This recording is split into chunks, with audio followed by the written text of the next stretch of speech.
Hello hello English వచ్చా? ఇది Bible. Bible ఏ పాపపు అలవాట్లు ఉన్నా నరకానికి వెళ్ళిపోతారు.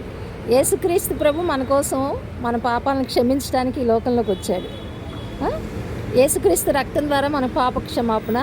ఆయన దగ్గర పాపాలను ఒప్పుకుని పశ్చాత్తాపడి విడిచిపెట్టాలి, మార్పు చెందాలి. అప్పుడు మన పాపాలన్నీ దేవుడు క్షమిస్తాడు, పరలోక రాజ్యానికి తీసుకెళ్తాడు దేవుడు. మనిషి చనిపోయినాక రెండు మార్గాలు, పరలోకం, నరకం.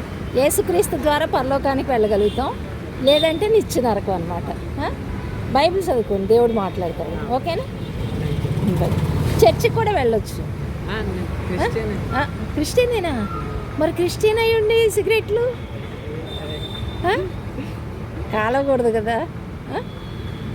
ఒప్పుకొని విడిచిపెట్టేసేయండి, మారు మనసు పొంది చర్చికి వెళ్ళండి. ఏ